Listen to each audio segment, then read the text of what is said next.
Hey, it's Nick Kemp here, and before we dive into this episode, I'd like to tell you about the Ikigai retreat I'm hosting this year in May. Discover and experience Ikigai in Japan, away from all the tourist hotspots in some of Japan's best kept secret places. This is a study trip for both personal and professional development, and activities will include cultural workshops, Zazen meditation, washi paper making, forest bathing, cooking classes, pottery making, tea ceremony, along with meaningful discussions, amazing food, and heartfelt hospitality. If you'd like to learn more, please go to ikigaitribe.com. Now let's get started. There is also another layer of hidden meaning, MINT project. So MINT originates from mentors and interns. So reflecting the belief that adults should remain lifelong interns, maintaining a fresh mindset and curiosity, while also serving as mentors, sharing their wisdom with younger generations. This embodies our commitment to lifelong learning and intergenerational growth.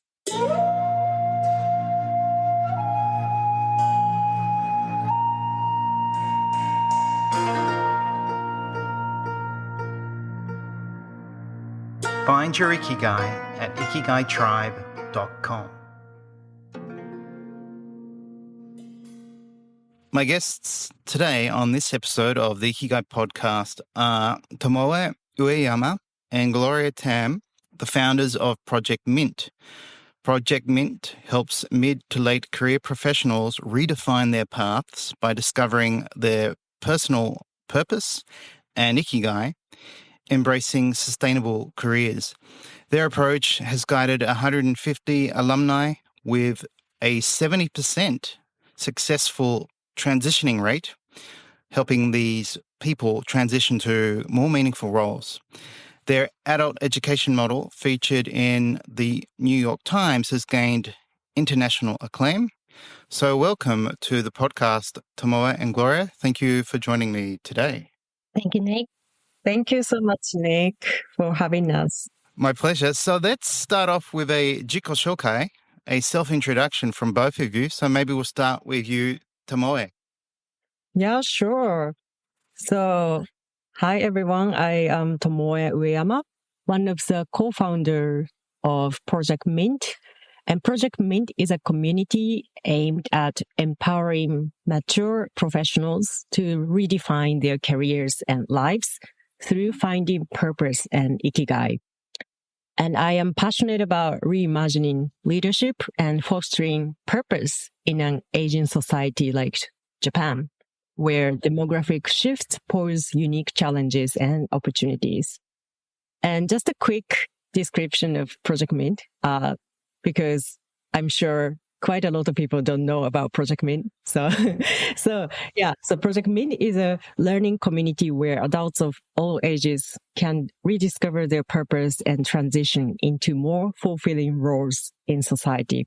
It provides a space for meaning making through intentional gatherings and open-ended dialogues. We encourage explorations of life's big questions without pressure for definitive answers, while fostering authentic connections and shared experience.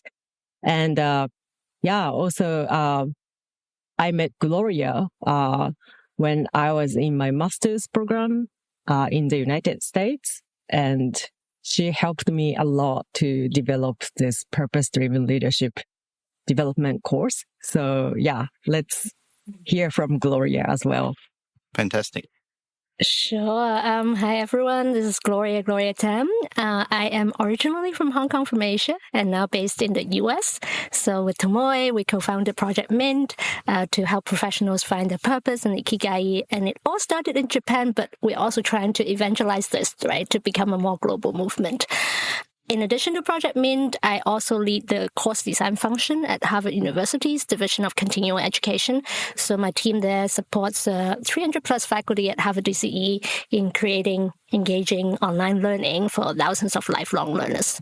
A little bit about me. Over the last 2 decades, I have taken on leadership roles with different institutions like Boston Consulting Group or with World Health Organization, and really helping them to build their lifelong learning unit and programs. So beyond that, I also love teaching. Once a college professor, my favorite topics are leadership, especially on purpose-driven leadership, on systems thinking, and managing complexity. So my passion is really to help people unlock their potential and help them find meaning in their journeys. Wow. So that's amazing. So very inspiring to hear from both of you. And these themes of, lifelong learning and finding purpose and meaningful conversation and authentic connections. So these are the things I love, and I strongly relate them all to Ikigai. So it's a real joy to have you on the podcast, and I'll share how I stumbled upon actually Tomoe through LinkedIn. I saw a post about an article you wrote, Tomoe, for Forbes, and it was essentially about this concept of fourth place. And I guess the title in English would be Beyond the Third Place. What is the new space known as the fourth place? And when I read that article, after some help with ChatGPT translating it, I thought, this article seems to be touching on the concept of ibasho, which is a sub-theory of Ikigai. It's like the social aspect of Ikigai. So congratulations on your article. Do you want to touch on the meanings of third and fourth place? Yeah, sure, Nick. And thank you so much for reaching out to me after reading my article on Forbes. So the concept of the third place, to begin with, was introduced in 1989 by American sociologist Ray Oldenburg in his book, The Great Good Place. He described the third place as a vital space for democracy and civic engagement. Third place is, as you know, a social environment outside of home. So home is the first place and work is the second place. So third place can be places such as cafes, parks, or community centers where people gather, connect, and engage in informal interactions, fostering a sense of community and belonging. And the fourth place goes deeper than third place. It is a collective space that enables meaning-making and self-renewal, or self-transformation. So the fourth place is not simply a comfortable space like the third place. It is actually a challenging environment that embraces uncertainty and diverse perspectives, encouraging deep thought and personal growth. The concept of the fourth place does not have a universally recognized origin or a single person who coined it, unlike the third place coined by Ray Oldenburg. It has emerged as a modern adaptation of or extension of the third place, focusing on deeper connection, self-renewal, and collective meaning-making. There is a community called SF Commons based in San Francisco, mostly with Generation Z people forming this kind of community, and drawing on the activities and insights of those pioneering this concept. The characteristics of the fourth place can be summarized in 7 key points. So number 1 is a place for meaning making. 2 is intentional programs. 3 is a space of non-judgmental empathy. 4 is a place without answers. 5 is respecting individual choices. 6 is an environment without charismatic leaders. And lastly, 7 is sustainable connections. So the fourth place represents a collective shift towards spaces that foster deep personal and communal exploration, allowing individuals to find new ways of connecting with themselves and others. Yeah, I love this idea. I really like that idea of an environment without charismatic leaders, and that there can be this place without that I guess the whole makes the leadership, or the whole make the meaning of the place. And yeah, also the idea it challenges people perhaps to become themselves, and they can explore questions, and really cool concept. So I definitely started thinking, oh, this is very much related to Ibasho, a place for meaning making. So do you want to offer some examples? Because it's probably slightly different to Ibasho as well.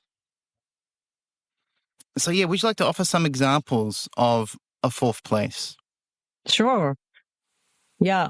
So I think Project Mint, our organization, naturally embodies the concept of fourth place by fostering a community where individuals can explore their identities, aspirations, and life transitions beyond traditional work and social structures.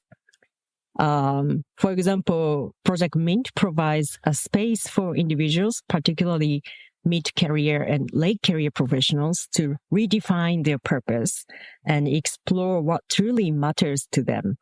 Through guided discussions and shared experiences, members engage in self-reflection and craft new narratives for their personal and professional lives. And Project Mint community is built on trust and psychological safety, allowing participants to share uncertainties and personal challenges without fear of judgment. By normalizing career reinvention and midlife transitions, it creates an inclusive environment where everyone feels seen and heard. Rather than prescribing fixed solutions or career paths, Project Mint encourages exploration and curiosity. Participants are not given one-size-fits-all advice, but are instead guided to discover their own insights through dialogue and reflection. So beyond one-time programs, Project Mint cultivates long-term relationships among members as well. So our alumni remain connected through ongoing discussions, events, and collaborations, ensuring that the sense of belonging and support extends well beyond the initial engagement. Love it. I think I want to become a member of Mint, so maybe I will if and when I move back to Japan. But it does very much sound like an Ibasho. So what do you think? Yeah, thank you, Nick. And you're anytime welcome to join our community whenever you come to Japan. And that's a great question. I think Ibasho and fourth place are very similar, but Ibasho has a broader meaning in Japanese culture. So I am a native Japanese, so I think I am qualified to say, explain the meaning of Ibasho. So Ibasho means means being, and basho means place. So the meaning of Ibasho is simply just place for being. So important aspect of Ibasho, in my view, is that it has two dimensions. One is in Ibasho, people have feeling included through contribution. So people often find a sense of belonging in Ibasho by actively doing something for others, whether through a specific role or responsibility within the community. And second is feeling included simply by being. So at the same time, Ibasho allows people to feel accepted without the need to contribute.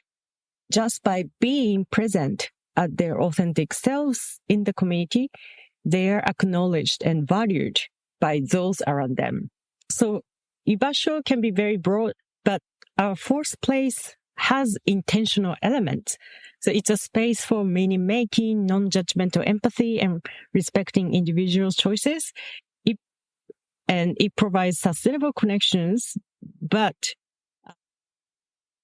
it's more like fourth place is a guided, facilitation. So it has to be intentional. But ibasho, on the other hand, can include all these aspects, but it doesn't necessarily have to be intentional or structured.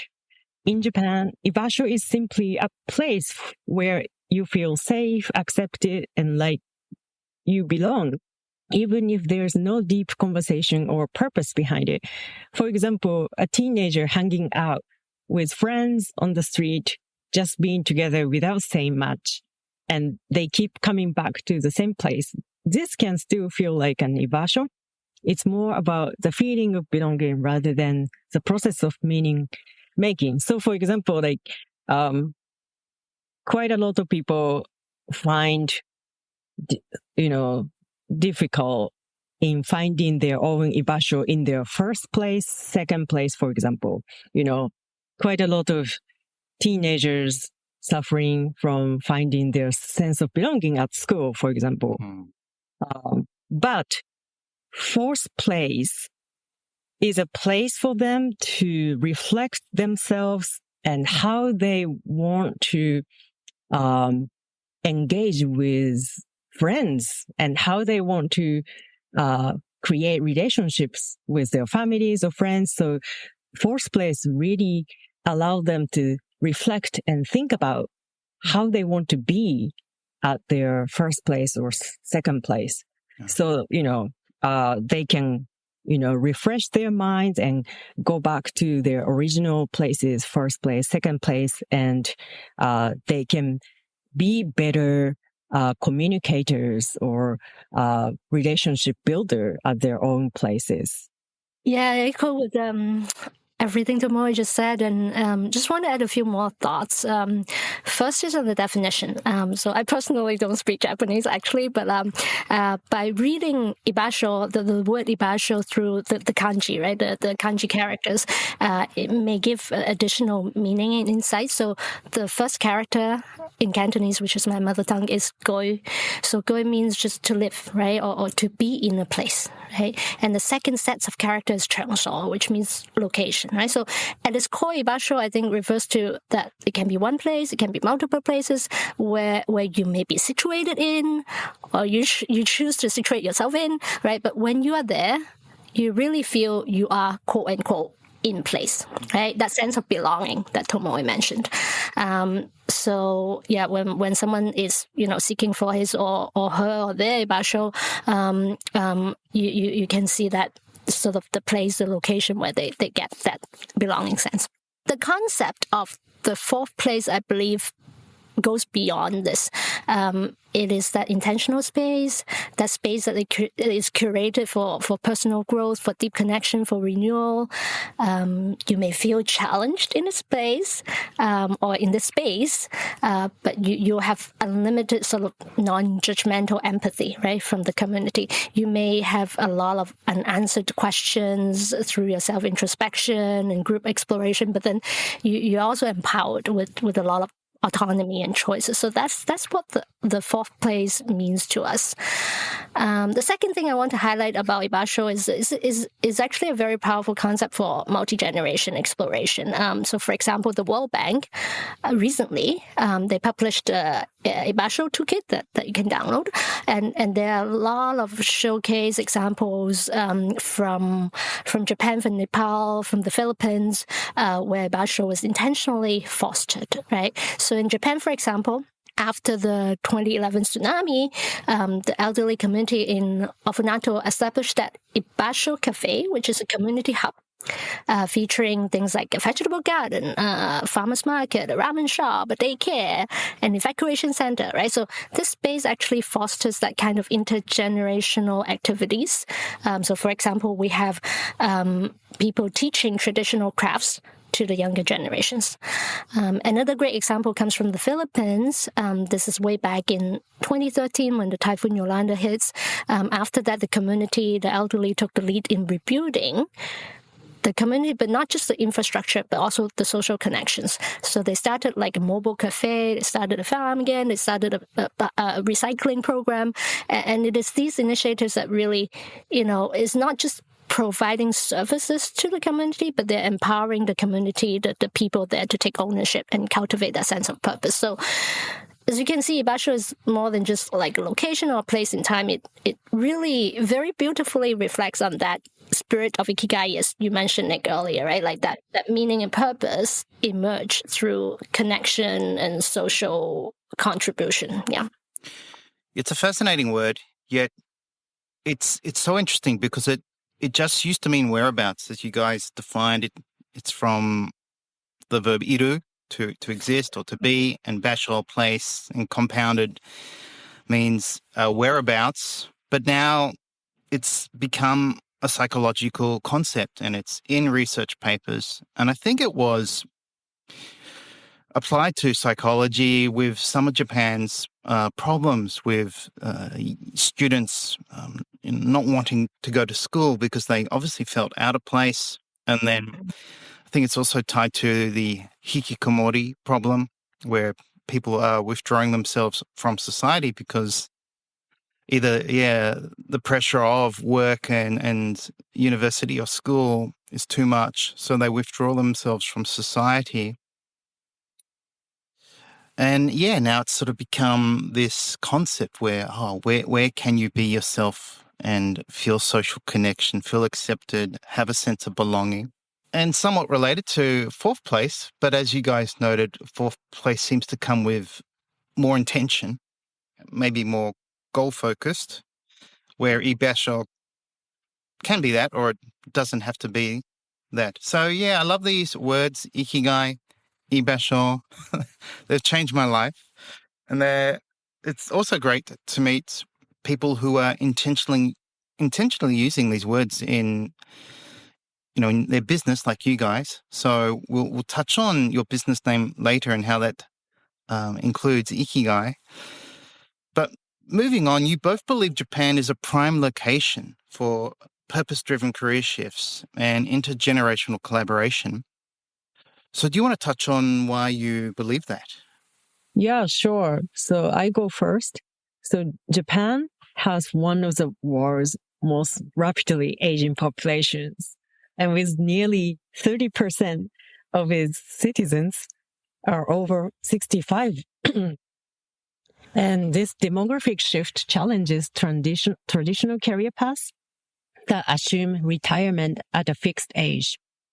As life expectancy increases, more individuals seek meaningful second and third careers, making Japan a natural testing ground for new ways of working that integrate experience, wisdom, and personal fulfillment. With one of the longest life expectancies in the world, Japan is redefining what it means to age with purpose. By pioneering career models that embrace lifelong learning, intergenerational mentorship, and purpose-driven work, Japan can set a global example for societies facing similar demographic shifts. This is what I believe. I see. What about you, Gloria? Yeah, just like Tomoe mentioned, I personally am very proud. I'm sure Tomoe is also a project mint, being that like sort of the fourth place, right? That support people coming from literally like all walks of life, right? Our community, people of all ages, all background. We set out to help mid to late stage career professionals to transform, but really we get people from all sorts of background. So for example, you'll find Rio. She is a young artist, and through Mint, she combined her passion in graphic design into a career of visual scribe, or like a global facilitator for workshops and events. you also meet Teruo, who's very different. He was a biologist in training. He was an executive in the pharmaceutical industry in Japan. And now through Mint, he's working on more building communities in life sciences and innovation. So you find passionate professionals like these, right? And some are early career professionals, some are mid-career, late stage, some are entrepreneurs. We also have a fair amount of fellows who are near or past retirement. So there's really no age boundary, and our community is really thriving with that kind of diversity.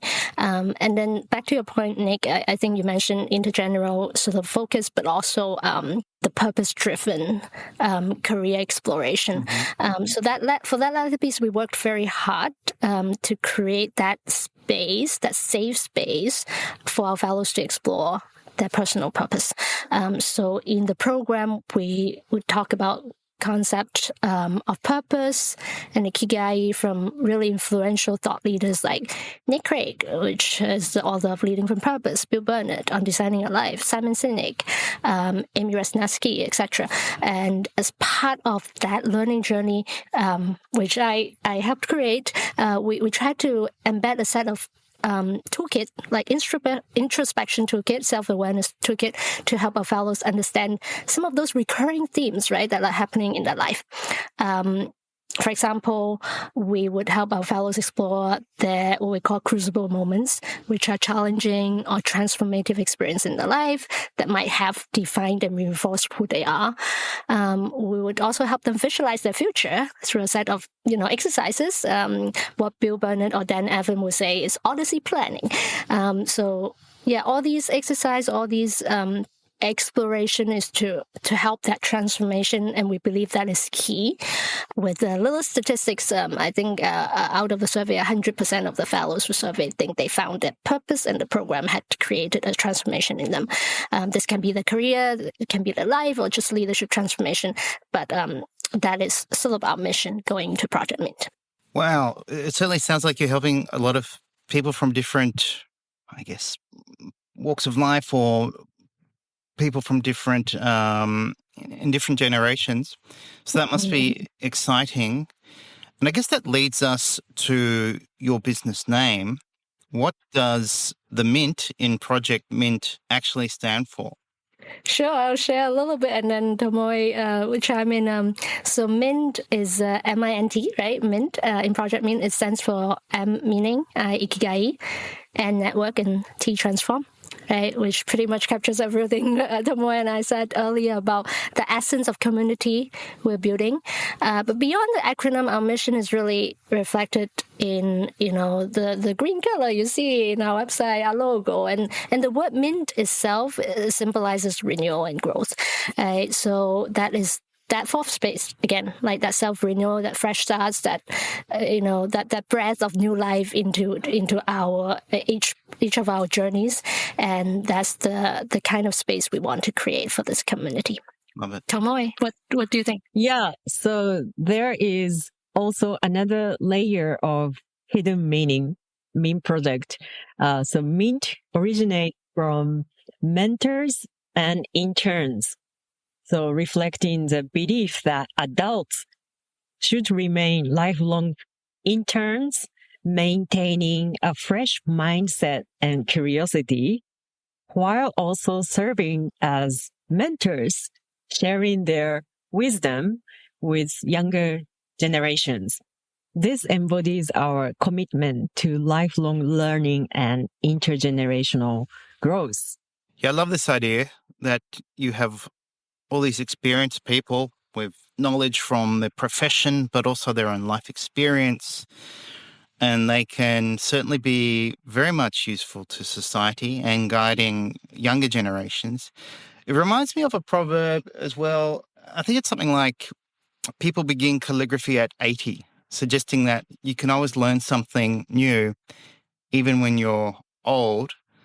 So is that the right one? It might have been 50. I think they updated it to 80 with Japan's aging population. So I love this idea of,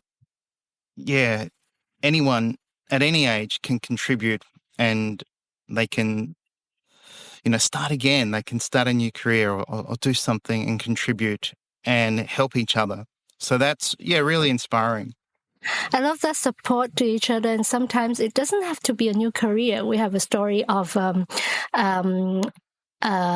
senior executive. I think he worked in more on the HR practice of a big company, and through Mint, he met an entrepreneur who is a young person, but obviously the CEO, co-founder of the company, and the mix or the chemistry becomes that this more senior person becomes the advisor of this young CEO, and is that kind of cross-generation pollination.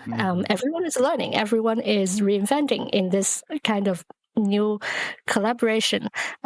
But that's the beauty about it, right? It doesn't need to be a career transformation. It can be what we call like a side gig or like a moonlighting experience as well. Yeah. Love it.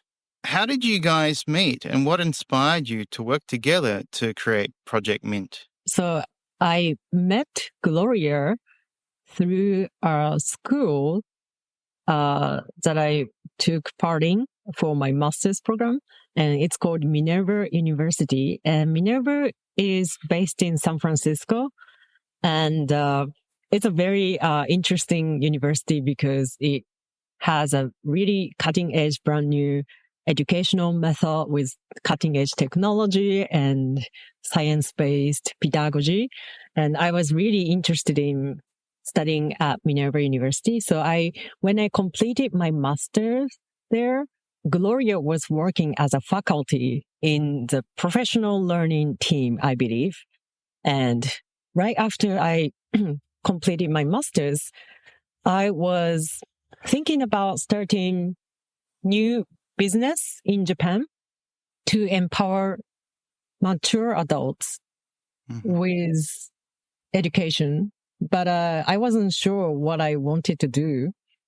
So I initially reached out to the Minerva's faculty members to consult, how can I start my own business and maybe make partnership with Minerva or something.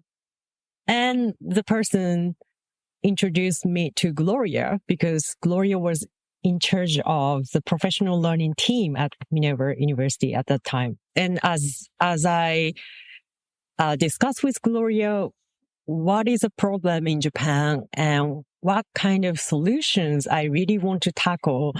And, as we go deep, we kind of realize that, having fulfillment at work, having sense of purpose or Ikigai, and empower that with mature adults in Japan is really crucial. And that's something that we really want to tackle. Yeah. That's such an ambitious, for you to have that vision and goal, really ambitious, like you're really wanting to transform a country, So really inspiring. So I guess you were pretty inspired by that, Gloria? For sure.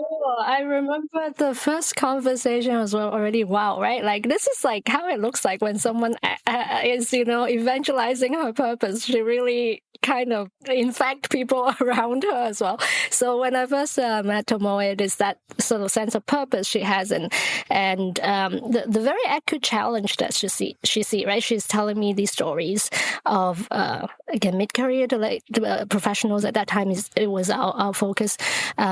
Especially in Japan, but I'm sure not limited to Japan, right? Some of them seems to have everything set out on paper, right? A great job, a loving family, 2 kids, a stable life, good financial security, all that. But yeah, something is missing, right? A lot of times these people felt stuck, may not have that sense of fulfillment in the work, in the life. So that's why we try to design the learning journey, and we focus on purpose-driven leadership.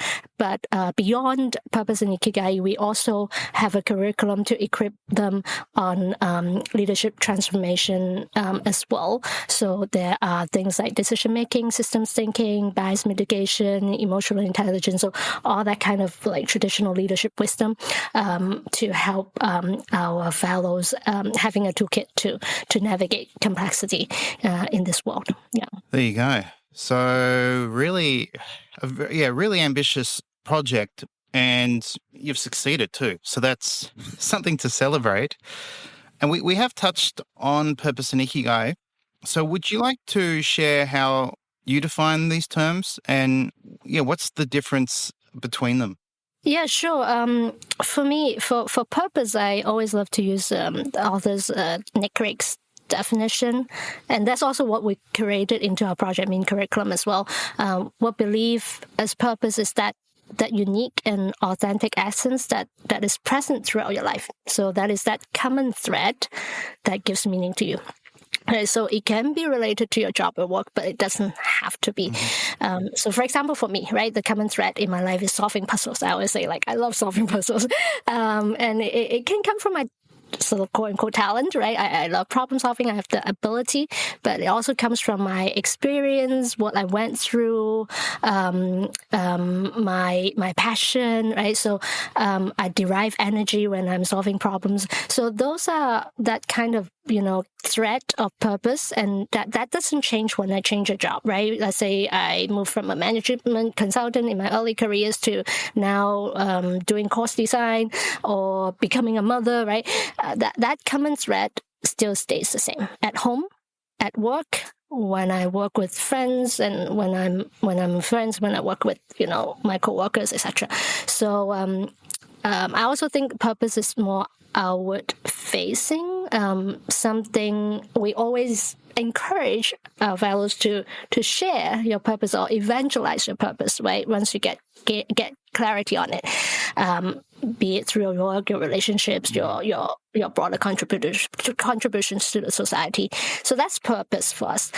For me, Ikigai, on the other hand, is more sort of dynamic for me and more multifaceted. It can be like a moment in time, like I get Ikigai when I'm walking in this nature place. It can be a physical experience. It can be a state of mind. It can even be an item and object. So unlike purpose, which is often more about impact and life mission, I think Ikigai can be more personal and inward facing. It doesn't need to have anything about serving others or grand meaning or that kind of thing. It simply was what brings you joy and fulfillment, the reason for you to be living, to be waking up. So that's sort of my perspectives into purpose versus Ikigai. Nice.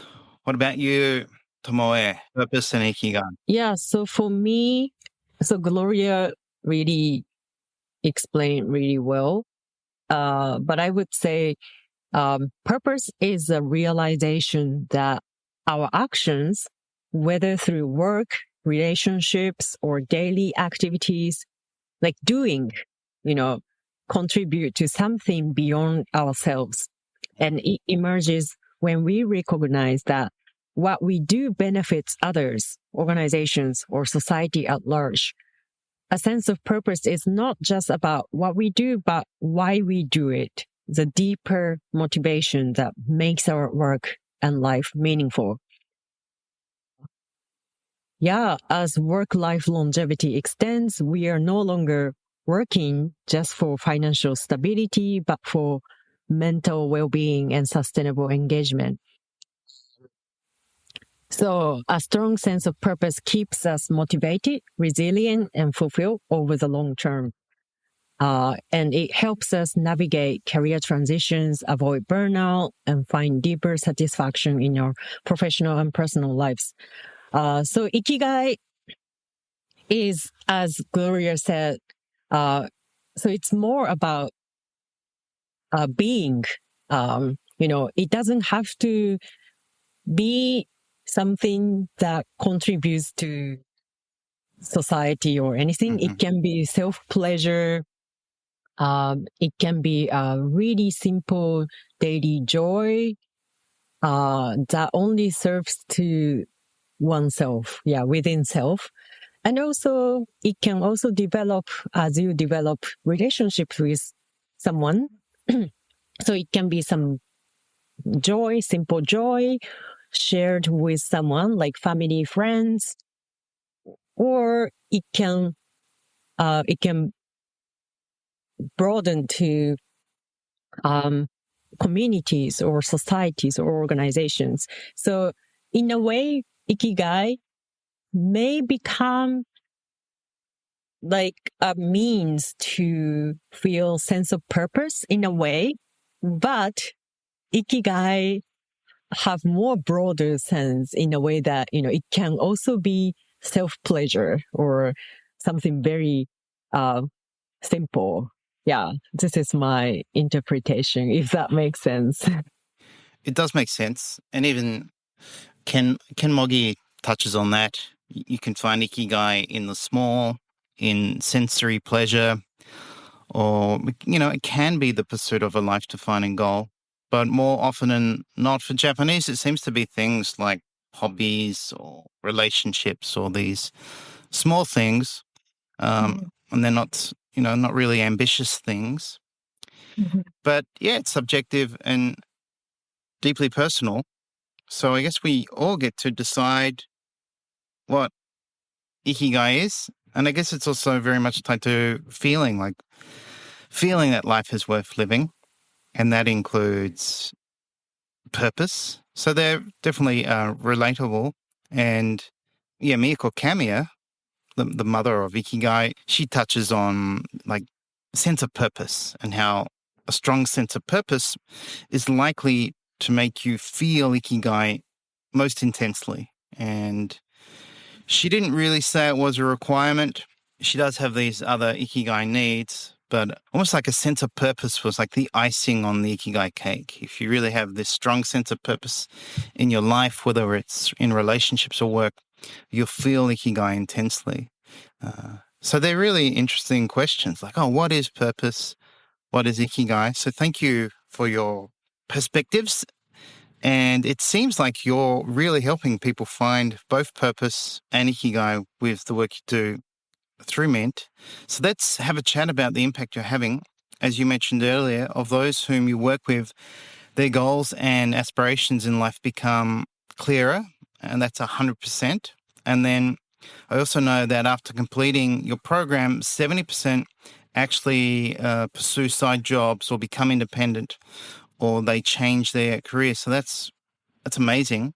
So would you like to share some examples from your alumni where people you've worked with have found this new professional purpose?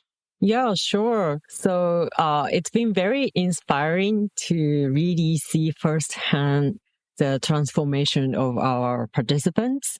So I'm going to introduce maybe 2 or 3 examples of our alumni's transformation. So first, let me introduce Takahiro-san. I think he was actually featured by the New York Times in 2022 when he just finished his course at Project Mint. He spent 30 years working in the advertising industry in Japan as a corporate employee. Through our program, he discovered his personal purpose, which is to respect people who want to live with honesty. And after quitting his company, when he hit 50 years old, he transitioned into a freelance life coach, focusing on supporting retirees and those seeking new second career opportunities. By connecting with diverse, like-minded people, Takahiro gained the confidence to actualize his purpose. And he still continues to learn coaching and facilitation and feeling fulfilled by belonging to multiple communities. So I think that he definitely rediscovered his personal purpose and really transitioned to a purposeful career path. And there is also another lady. Her name is Maya. She was a housewife for 30 years before joining our program. It's in her generation, it's pretty common to be housewife and don't have professional experience. But through her journey with us, she wanted to rediscover her own way, because her kids became independent already. Her kids graduated from college, and she wanted to think about what future she will have in her own life. So through our program, she discovered her own personal purpose, which is to find the diamond in dialogue. And Maya now creates spaces for parents and children to engage in meaningful dialogues, fostering mutual understanding within families. She has also explored working in a kindergarten and continues to learn how to facilitate these important conversations, helping young families with young children in her local community. So I would say she found her own personal purpose and perhaps connecting with families, kids in her local communities may be her ikigai, I think, which is a very beautiful example of reinventing, her life after feeling empty nests. Yeah, so these are the real stories from our alumni. Yeah, they're very inspiring, and it highlights how you're helping these people find a new role in their life, a new meaningful role that impacts others, obviously in ways that are aligned to their values and, who they want to become. So I love that. But wasn't the diamond in dialogue? Is that how you phrased? Yeah, so that is Maya's personal purpose, because she found her joy in engaging in dialogues with the other participants at Project Mint. So, having dialogues with open heart and curiosity really made her, realize, oh, this is her personal purpose. And yeah, as you mentioned, also her own ikigai. So she kind of aligned the two. Mm-hmm. So that's inspiring. So on that theme, what about you, Tomoe? What is your personal ikigai? Yeah, thank you for asking. Yeah. So, for me, my personal ikigai, I've been thinking about it. And I think for me, ikigai is deeply rooted in human connection, because I love interacting with people. I love helping people feel motivated, and I love empowering people. Perhaps especially with the alumni of Project Mint, I really enjoy interacting with them. Also, I really enjoy creating a safe space where anyone can be their authentic selves, share their struggles, even negative feelings, and just, having a genuine support. Yeah. And support one another without judgment. I think creating this kind of space and just, enjoying the genuine connection, even though all of our participants are from different backgrounds and different experiences and different generations. But, we are all navigating life together, and, just simply acknowledging the difference and just getting to know each other in a profound ways and being present for each other, listening and growing together. I think, just creating this space is what gives my work and life deep meaning. I can relate. I do think ikigai is very much tied to social world.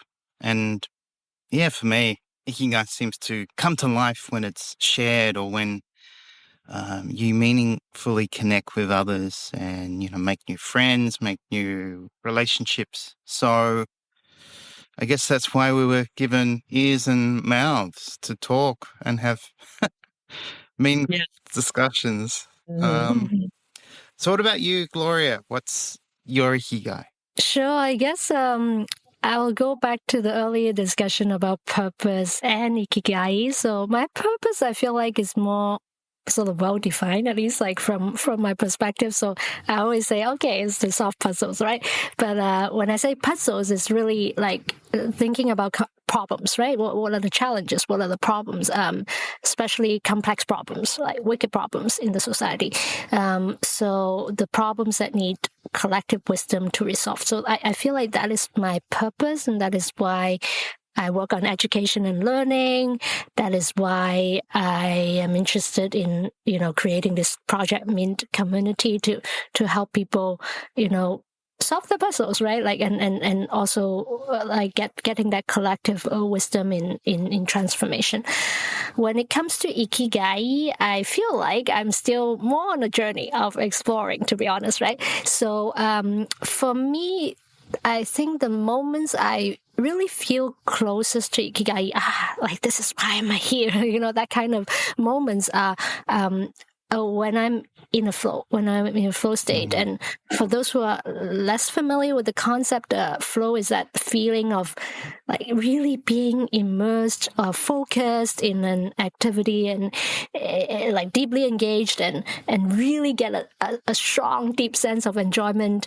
And that's the stage where you feel challenged, right? You feel challenged and you can stretch your ability, that kind of state.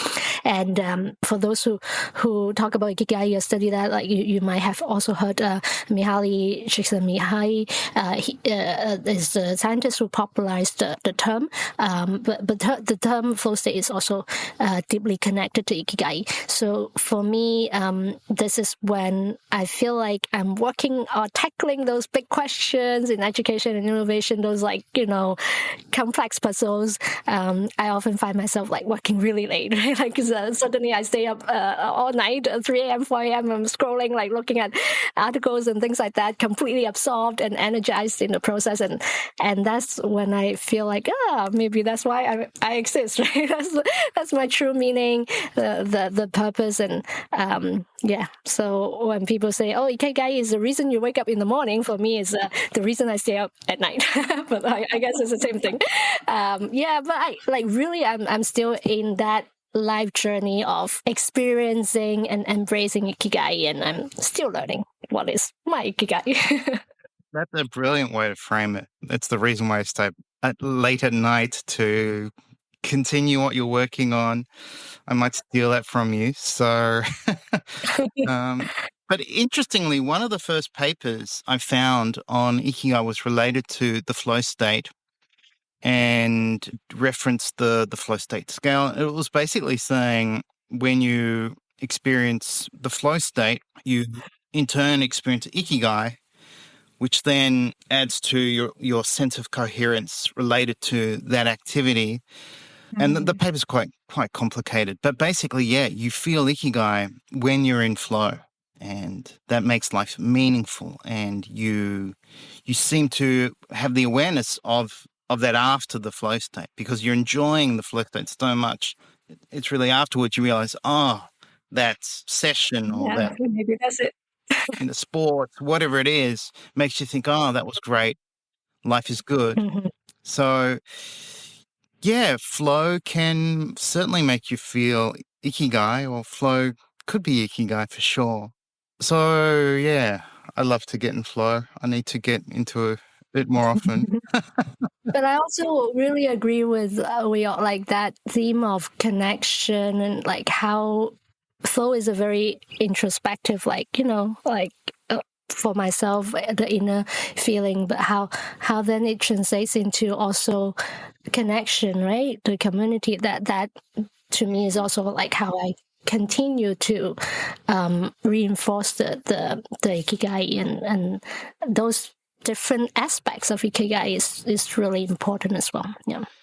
Yeah, we can even have like social flow where we're engaged in, I guess, the diamond of dialogue, where we both people or members feel like they're in flow within a conversation or a group.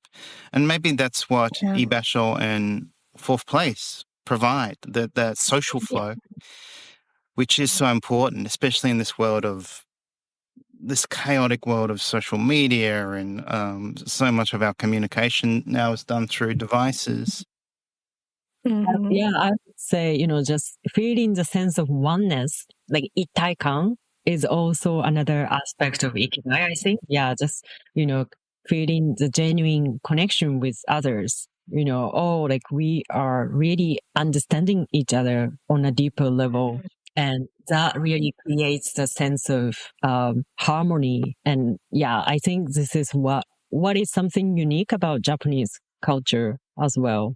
Yeah, harmony, unity. I learned to take on from Gordon Matthews, and he made this really interesting observation that in Japan there is this desire for itaikan, like unity, connection, and that's obviously valued and kind of driven into culture.